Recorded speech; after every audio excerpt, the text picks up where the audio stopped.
하나님 말씀요, 누가복음 1장 30절과 31절, 34절과 35절 말씀을 함께 봉독합니다. 같이 말씀을 봉독합니다. 천사가 이르시되 마리아여 무서워하지 말라.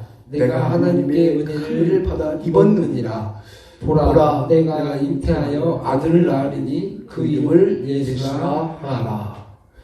마리아가 천사에게 말하되 나는 남자를 알지 못하니 어찌 이런 일이 있으리까. 천사가 대답하여 이르되 성령이 내게 임하시고 지극히 높으신 이의 능력이 너를 덮으시리니 이러므로 나시가 거룩한 이는 하나님의 아들이라 일컬음이리라. 되리라. 아멘. 예수님의 탄생의 신비, 오늘 드려질 말씀의 제목입니다. 한 남성과 한 여성이 서로 만나서 사랑해서 결혼하고 가정을 이루게 되면 그 가정에서 얼마 후에 자녀가 태어나게 됩니다. 여러분, 이것은 지극히 당연한 상식이라고 생각합니까? 아니면 놀라운 신비라고 생각을 합니까? 당연해요, 신비예요. 신비죠. 그렇죠. 하나님의 은혜요 신비라고 생각을 해야 됩니다. 우리가 지극히 당연한 거라고 생각하고, 우리 삶 속에 일어난 모든 것을 지극히 당연한 것이라고 생각하는 것이냐, 아니면 순간순간마다 하나님의 은혜로 생각하느냐, 이 차이에 따라서 신앙의 큰 줄기가 달라집니다. 여러분, 왜 자녀 탄생이 신비라고 합니까? 결혼하고도요 3년, 5년을 지나도 아기를 낳지 못하는 가정이 많습니다. 우리 가정, 특별히 우리 교회 성도의 가정 중에 권길 권사님 그 손자 있잖아요. 결혼한 지가 벌써 3년을 지났어요. 근데 아직까지 자녀가 없어요. 얼마나 부모가 안타깝겠습니까? 그걸 생각하면 하나님께서 주시는 모든 신비입니다. 여러분, 생각날 때마다 그 권길 권사님의 가정을 위해서도 기도해 주시기를 간절히 축복합니다. 모든 것이 하나님의 은혜입니다. 매일매일이 나는 하나님의 은혜로 산다, 하나님의 신비 가운데 산다라고 생각을 하셔야 됩니다. 우리는 지금 10년부터 성경에 나타난 신비, 성경에 나타난 신비에 대해서 말씀을 전하고 있는데요. 지난주에는 창조의 신비에 대해서 말씀해 주셨습니다.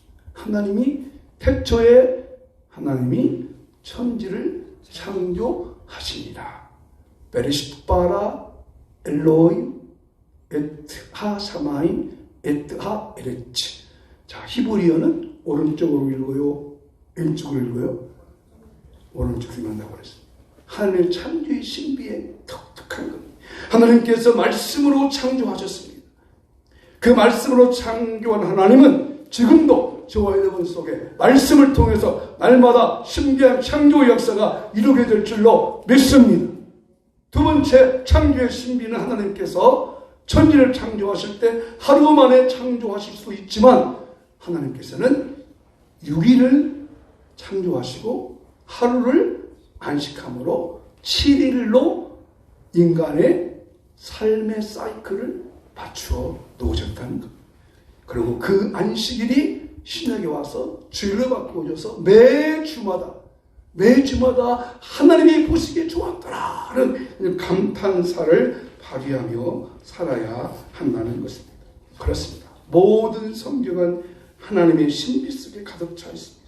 성경에 나타나는 두 번째 신비, 인류 역사상 가장 큰 신비 중의 신비는 예수님의 탄생의 신비.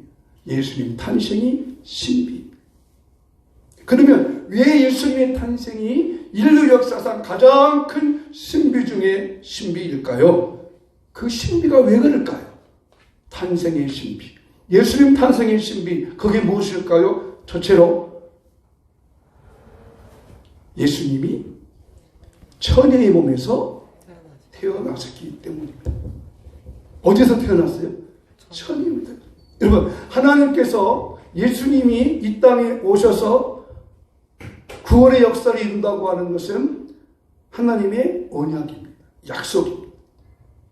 그래서 그 약속을 이루기 위해서 예수님께서 다윗의 후손에서 태어난다기 때문에 다윗의 후손 중에 한 가정을 택해서 그 가정에 예수님이 태어나셔서 십자가에 죽으시면 되는 것입니다.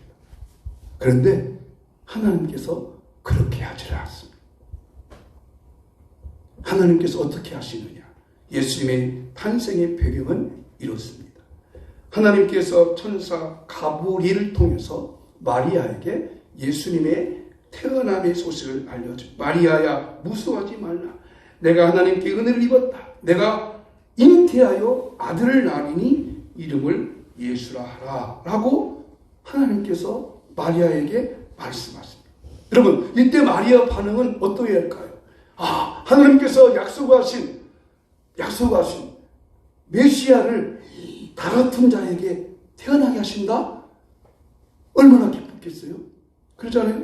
그런데 지금 마리아가 그 예수님의 탄생한다고 하는 천사의 소식을 전해 듣고 이렇게 반응을 합니다.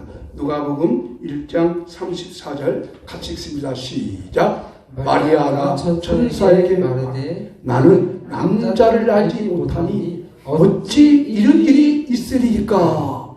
어찌 이런 일이 있으리이까? 나는 남자를 알지 못하는데 무슨 말 하겠어요? 지금 마리아가 요셉과 약혼을 했어요. 그러나 정식 결혼을 안 했어요. 그런데 결혼도 하기도 전에 결혼은 약혼만 했는데 천사가 말하게 내가 하나님께 은혜 입었다. 내가 잉태하여 아들을 낳겠다. 축복입니까? 아니면 기절할 일입니까? 기절할 일이죠. 기절할 일이죠. 이거는 있을 수 없는 것이죠. 또 마리아에게는 큰 상처죠. 아니 내가 지금 요셉과 결혼을 했지만 아직 정식적으로 혼인관계를 맺지 않았는데 아니 어떻게 내게 이런 일이 있어? 이런 일이 있어. 그리고 마리아의 반응이 놀랍게 반응합니다. 나는 남들을 알지 못하는데 어떻게 알 수 있습니까? 여러분 왜 예수님이 마리아의 처녀의 몸에서 태어나게만 하실까요? 그것은 만약 예수님이 마리아가 요셉과 결혼한 가운데 태어난다면 예수님은 죄가 있어요? 없어요? 있어요. 죄가 있습니다. 죄가 있어요. 왜 그래요? 여러분 이 세상에 태어난 모든 사람은 남자의 씨예요? 여자의 씨예요? 남자의 씨. 그러면 마리아와 요셉도 결혼했기 때문에 예수님은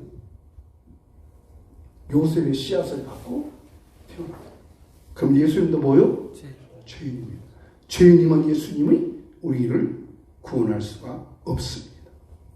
그래서 예수님께서는 마리아와 요셉과 혼인관계로 가정만 만들어 놓으시고 외형적인 것만 해 놓으시고 하나님께서 마리아의 몸만 사용하셔서 마리아의 몸속에 예수님의 생명을 성령으로 잉태케 하셔서 마리아에게서 태어나게 하신 것입니다.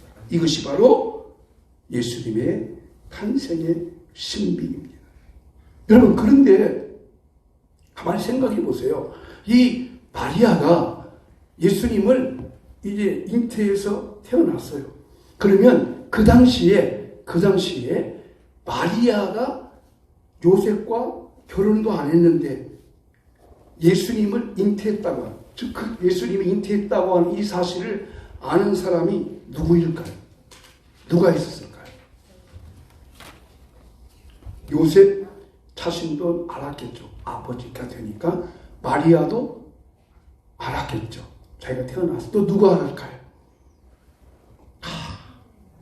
누가 알을까요? 하나님은 물론 아시죠. 사람으로 아는 사람 두 사람이 또 있습니다. 그게 누구냐면요. 세례 요한입니다. 자 여러분 마리아가 예수님 잉태한다는 소식을 듣고 너무 깜짝 놀라서 누구한테 찾아가냐면 그의 사촌 누이인 엘리사벳한테 찾아갑니다. 엘리사벳은 누구냐면 사가랴 제사장의 부인입니다. 근데 사가랴 제사장 그때까지 아이를 갖지 못했는데 하나님께서 사가랴의 간구를 들으시고 엘리사벳한테 잉태할 수 있는. 근데 그 엘리사벳이 잉태한 그 아이는 사가랴씨예요? 누구시예요? 사가랴씨죠. 근데 하여튼 그 사가랴씨하신 엘리사벳을 왔는데 여러분 놀라지 마세요. 세례 요한이 마리아가 그 집을 방문하니까 세례 요한이 뱃속에서 성령 충만해서 뛰었다 했어요. 아멘. 세례 요한 알아본 거예요. 그 엘리사벳도 알아보고 그 마을을 축복합니다.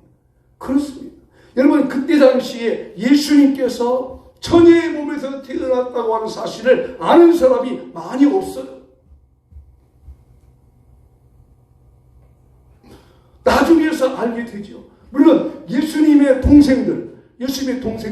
예수님의 동생들은 자기 태어나 보니까 예수님의 첫 동생은 유다입니다. 자, 딱 태어나니까 예수님 형이겠네. 근데 그 유다가 저 예수가 자기 형님은 형님인데 그가 마리아와 우리 아버지가 결혼한 후에 태어났을까 아니면 결혼하기 태어났다를 알까요 모를까요? 모릅니다. 그게 비밀입니다. 그게 중요한 사인이에요. 왜 그랬습니까? 왜 마리아가 예수님과 잉태되어서 태어나게 하실까요? 그거는 잘 들으시오. 여러분 예수님과 마리아의 관계는 혈연 관계가 아닙니다. 한번 따라해요. 예수님과 마리아는 혈연 관계가 아니다. 아멘. 그죠? 혈연 관계가 아닙니다.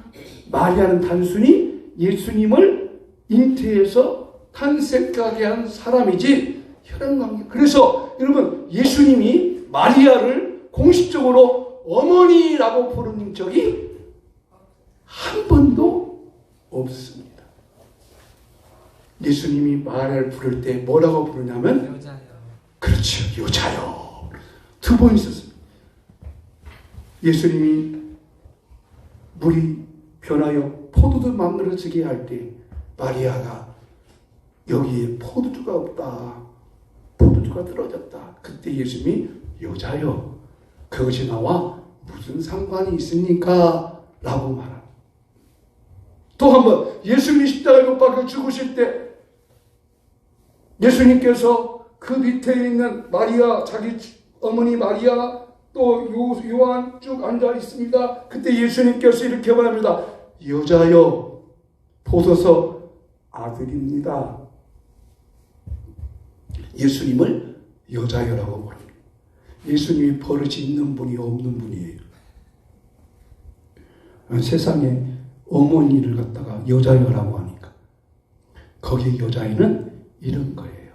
사모님, 여자에 대한 귀한 호칭. 무슨 말인고 하니 예수님과 마리아는 혈연 관계가 아니라 예수님은 사람으로 태어났지만 죄가 없다고 하는 것을 우리에게 보여주는 것입니다. 그렇습니다.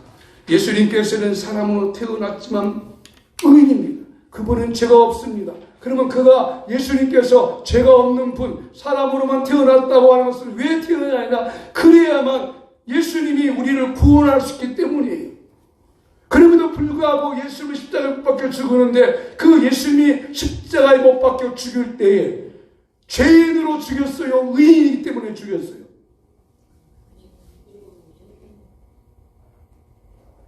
죄인으로 판명해서 죽였어요. 유대인들이 예수님을 고발했잖아요. 그래서 그 판결에 그 예수님이 정말 죄가 있는지 없는지를 판결했던 재판관이 누구죠? 빌라도.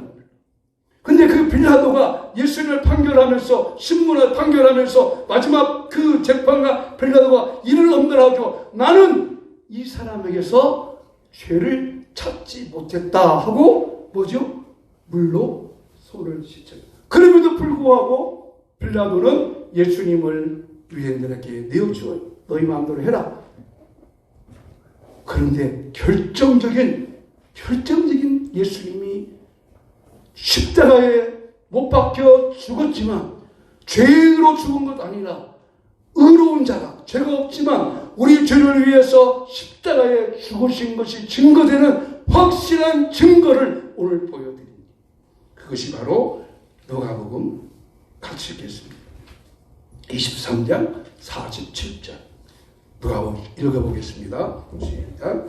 백부장이 그 괴를 보고 하나님께 영광을 돌려 이르되 이 사람은 정녕 의인이었도다 하고. 여러분, 이 백부장은 예수님께서 십자가 형벌을 내리자 그 십자가 판결대로 예수님의 사형 집행을 책임지는 사람이 백부장이에요.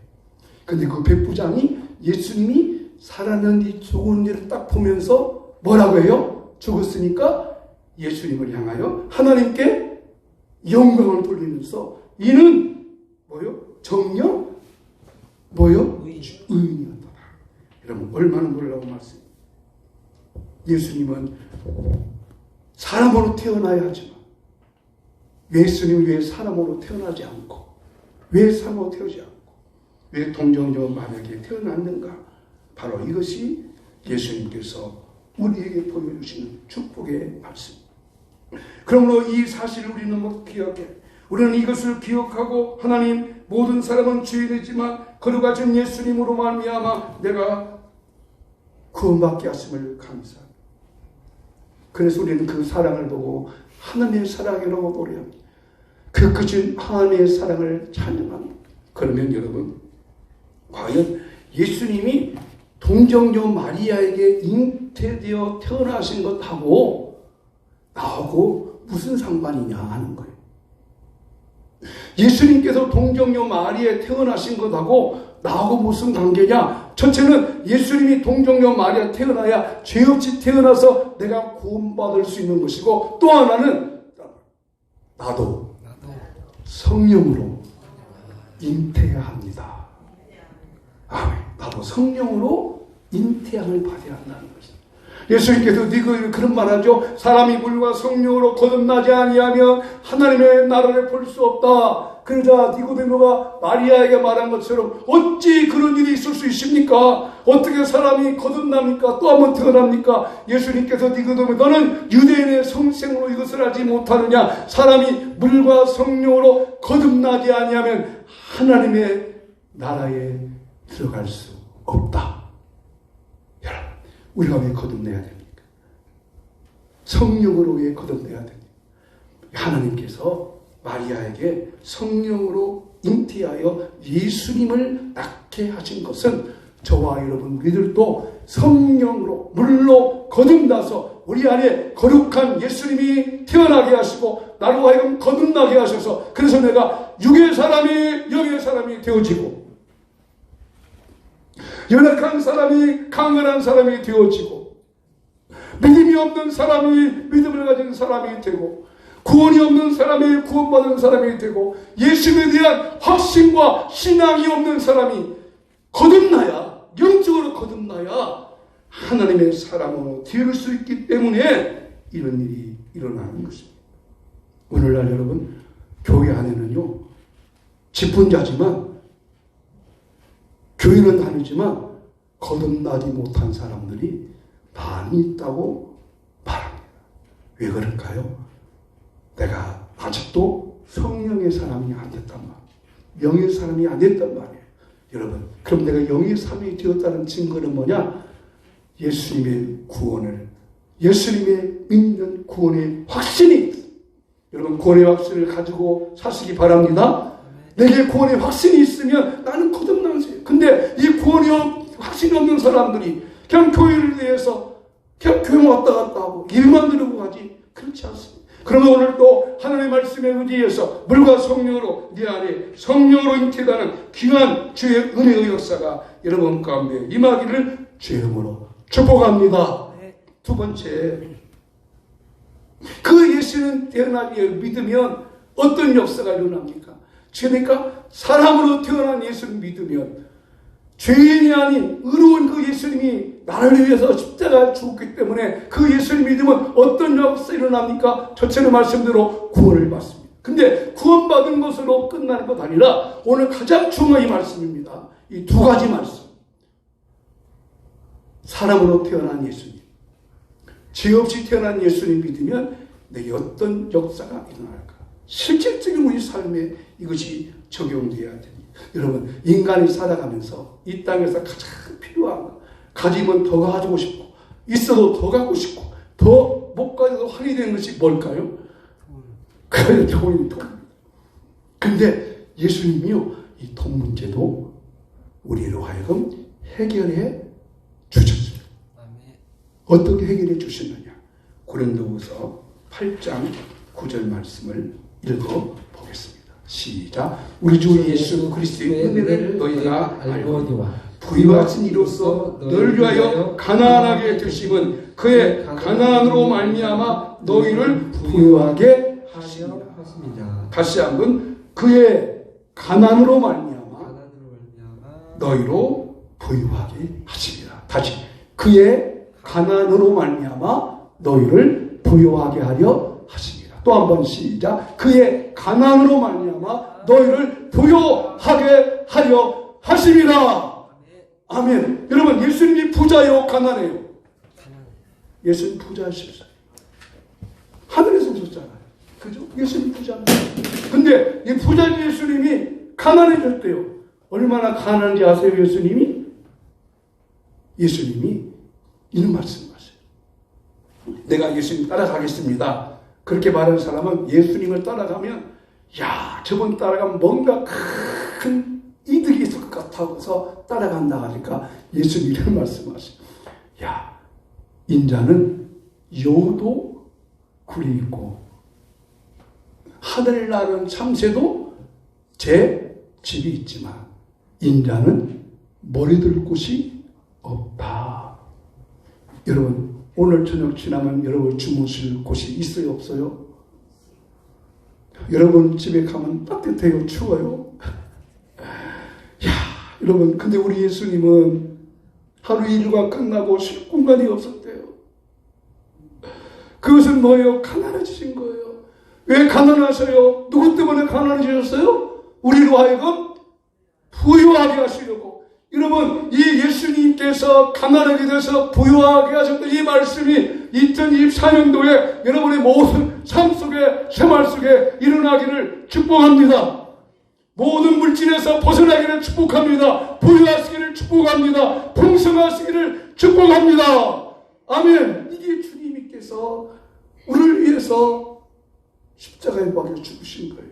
우리는 십자가에 죽으신 것에 대해서 말씀드리겠지만, 예수 믿고 구원받았다는 건 한 가지. 또 하나는, 보통 우리는 예수 믿고 구원받은 것, 그 다음에 예수님께서 채찍의 말씀으로 병나한 것, 이것만 생각하는데 그게 아니고, 오늘 사도 바울은 고린도후서에서 헌금에 대한 설명하면서 이 말을 하시는 거예요. 그가 가난함으로 말미암아 너희로 부유하게 하심이라. 부유하게 하셨다. 풍성하시다는 것입니다. 놀라운 축복이 여러분 속에 나타나기를 간절히 축복합니다. 또 하나, 예수님께서 육체의 몸으로 입고 이 땅에 오시고 채우던 이유는 우리의 질병을 치료하시기 위함이라고 했습니다. 베드로전서 2장 24절 말씀 시작. 심히 나무에 달려 그 몸으로 우리들을 담당하셨으니 이는 우리로 죄에 대하여 죽고 의에 대하여 살게 하시니라. 그가 채찍에 맞음으로 너희가 남을 얻었느니라. 아멘. 그가 채찍에 맞음으로 누가 남을 얻었어요? 내가. 다시 합시다. 그가 채찍에 맞음으로 누가 남을 얻어요? 내가 남을 얻어요. 여러분, 모든 사람은 질병에서 자유할 사람이 한 사람도 없어요. 다 질병이 있어요. 질병이 없는 사람은 누가 있어요? 우리 몸속에는 질병이 사라졌다 또 생기고 사라졌다 또 생기고 질병에서 자유로울 수 없어요. 그래서 병원이 있는 것이고, 그래서 치료받는 것이고, 그래서 약도 먹는 것이에요. 그러나 병원에 가고 치료도 받고 약도 먹지만 또 하나, 예수님께서 채찍에 맞음으로 나는 나음을 얻었다. 이렇게 아멘을 약하게 하니까 질병이 치료 역사가 안 나. 저도 약해져요. 저도 연약해져요. 요즘은 저 눈이 자꾸 이렇게 희한하게 이상하게 막 흐려서 노안이 상당히 빨리 지금 오고 있는 것 같아요. 그런 날마다 주님의 능력을 믿고 주님 이 눈에 보혈을 뿌려주십시오. 이 눈에 예수의 보혈을 뿌려주십시오. 전승의 맞음으로 남을 어른하게 싸우니 낫게 하여 주시옵소서 기도하고 있으니 여러분도 그 주님으로 말미암아 전승의 맞음으로 남을 얻었다는 이 말씀이 이루어질 수 있도록 날마다 기도하시기를 축복합니다. 그래서 예수님은 나의 힘이요 나의 능력이시요 나의 친구 되시요 나의 힘이시요 소망이 되는 것입니다. 이 귀한 역사가 여러분 가운데 임하기를 축복합니다. 두 번째, 예수님의 탄생의 신비는요 태어나신 날짜가 신비입니다. 예수님 태어나신 날짜가 신비예요. 자, 여러분 2000년 역사가 흐르는 동안에 예수님의 탄생은 태어난 날은 며칠이죠? 12월 25일입니다. 12월 5일을 예수님의 태어나신 날로 다 따르고 있습니다. 교회 역사가 흐르는 동안에 2000년 교회 역사가 흐르는 동안에 이것을 부정한 사람이 한 사람도 없어요. 그러나 여러분 예수님께서 태어나신 날짜는 꼭 12월 25일 말이 아니라 예수님 태어나신 날짜는 놀라지 마세요. 매일매일이 따르세요. 매일매일이 예수님이 태어난 날이다. 태어난 날이지. 여러분 구약 성경에 보면 하나님께서 절기를 많이 주셨어요. 안식일, 유월절, 맥추절, 수장절, 초목절 절기를 주신 이유는 절기를 지켜서 복받아라 하신 거예요. 신약에 와서는 절기가 주일이 안식주일로 바꿔졌고 부활절만 성경에 확실히 기록되어 있어요. 예수님이 부활절이 언제냐면 예수님이 십자가에 죽은 때가 6월절이기 때문에 6월절 지나고 예수님이 3일 후에 부활하셨거든요. 그러면 6월절은 성경의 역으로 이것을 아비벌이라 그러는데 아비벌은 오늘 태양역으로 4월이에요. 그래서 항상 부활절은 4월 달에 항상 있어요. 그런데 그 후에 보면 예수님의 탄생일을 지켰다는 성경에 기록이 없어요. 사도행전에도 예수님이 승천하시고 제자들이 예수님 생일을 지켰다는 것이 없어요. 사도 바울 역시 예수님의 성탄을 지키라는 것이 없어요. 다만 12월 25일을 지킨 것은 교회 역사가 예수님 승천을 위해 교회가 생겼거든요. 그 교회 역사가 전체 모여서 예수님의 탄생일을 12월 25일로 하자 공적으로 정했기 때문이에요. 그러면 어떻게 합니까? 이 말씀을 잘 들어보세요.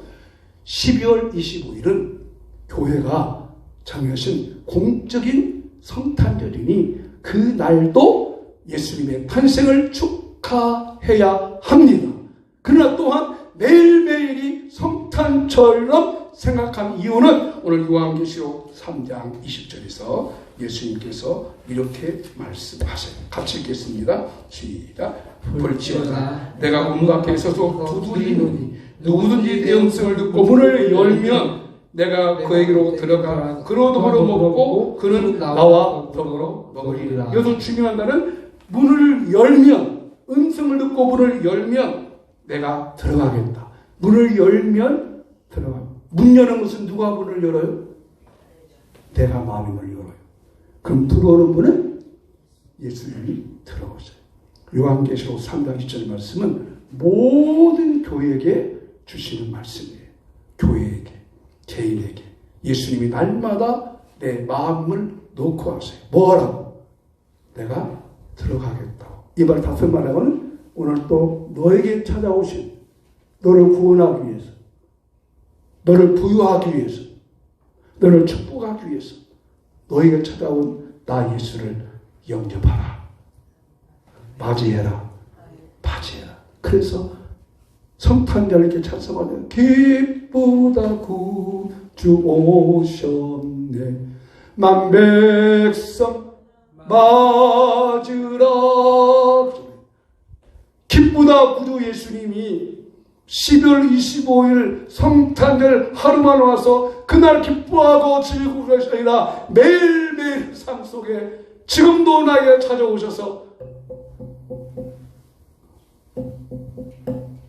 김혁기 목사, 마음은 열어. 왜 닫힌 상태로 살아? 왜 마음이 닫혀 있어? 왜 문제에 붙잡혀 있어? 왜 물질에 매여 있어? 왜 질병에 매여 있어? 나를 영접해. 나를 맞이해. 나를 축하해. 나를 받아들여. 나를 믿어. 그러면 주님께서 내게 들어와서 더불어 먹게 되는 축복이 여러분의 삶 속에 임하기를 축복합니다. 사람의 즐거움이 많아요. 그러나 먹는 즐거움처럼 좋은 일이 없어요. 그런데 먹는 것도 어떤 음식을 먹는 것보다 중요한 것은 누구와 함께 먹느냐. 오늘도 우리 주님이 여러분에게 들어가셔서 더불어 찬치하고 더불어 기뻐하고 더불어 풍성한 은혜가 임하기를 주의 이름으로 축복합니다. 매일매일이 성탄절입니다. 그래서 그 성탄절을 기뻐하면서 예수님은 나의 힘이요, 나의 소망이요, 나의 능력이요, 나의 권능이 되셔서 그 예수님과 더불어 날마다 기뻐하고 즐겨하며 살아가기를 주 이름으로 축원합니다. 마지막 나가는 말씀을 함께 있습니다. 같이 있습니다. 나를 구원하게 오신 사람의 몸을 입고 오신 예수님을 항상 모시고 살겠습니다. 아멘.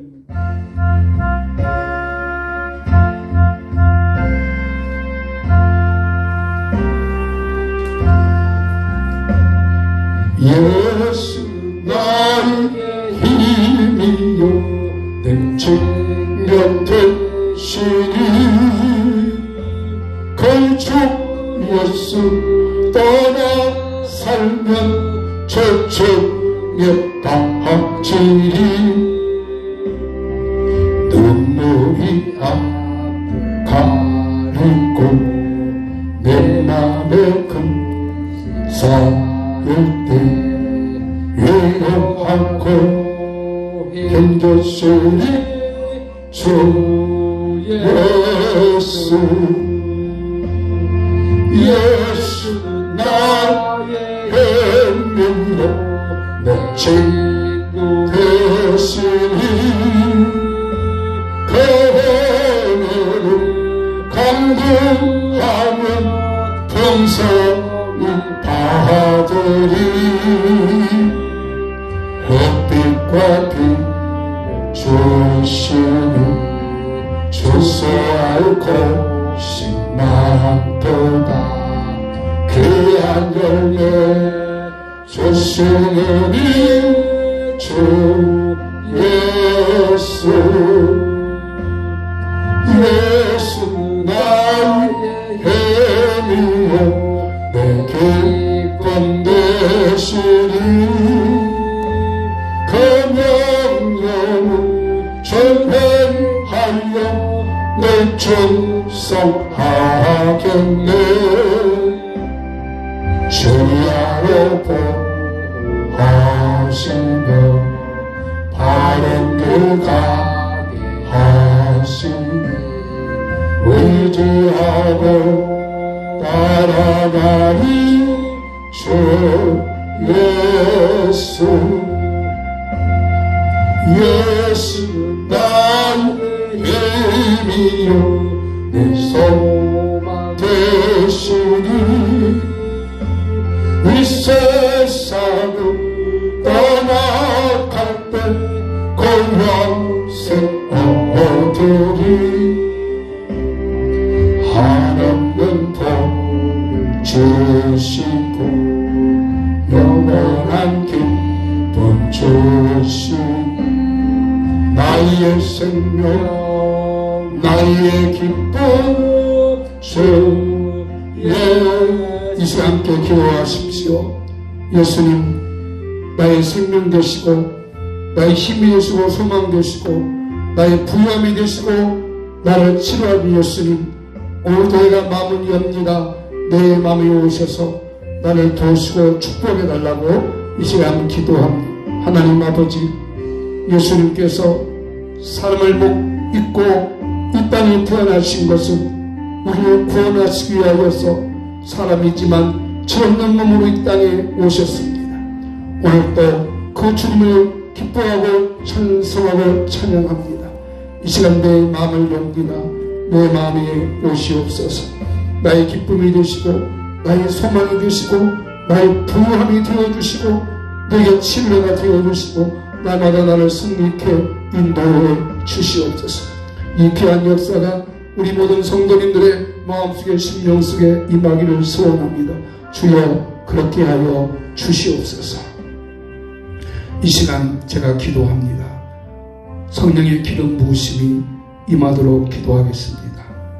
그 주님을 사모하시고 그 주님을 바라보시고 그 주님을 생각하시고 성령님이 오시기를 간절히 소망하십시다. 하나님, 이 시간 오시옵소서. 우리 성도의 마음속에 심령 속에 찾아와 주시고 기름 부음을 부어지게 하여 주시옵소서. 육체 속에 있는 모든 질병의 쓰레기들을 깨끗이 청소해 주시고 육체 안에 질병의 세력들이 자라지 않도록 육체의 기능들이 회복되게 하여 주시옵소서. 겉에 있는 육체의 지체도 우리 몸속에 있는 몸 안에 있는 장기나 심장이나 간장이나 콩팥이나 위나 모든 부분도 치료해 주시옵소서. 모든 관절도 고쳐 주시옵소서. 신경도 고쳐 주시옵소서. 머리에 발끝까지 예수님의 보혈이 예수님의 피가 흐르게 하여 주시옵고 마음속에 불안, 염려, 근심, 걱정도 사라지게 하여 주시옵소서. 오 주님 역사하여 줄 줄로 믿습니다. 역사해 줄 줄로 믿습니다. 치료할 줄로 믿습니다. 도와주시고 모든 수치도 정상으로 되게 하여 주시옵소서. 여호와는 내게 복을 주시고 너를 지키시기를 원하며 여호와는 그 얼굴을 내게 비추사 은혜 베푸시기를 원하며 여호와는 그 얼굴을 내게로 향하여 두사 평강 주시기를 원하노라. 아멘. 지금은 주 예수 그리스도의 은혜와 하늘님 아버지의 크고 넓으신 사랑과 성령님의 감화, 감동, 충만, 교통, 잉태하심이 이 시간 주의 은혜를 사모하는 모든 성도님들의 마음속에 이제부터 영원까지 함께 있을지어다. 아멘.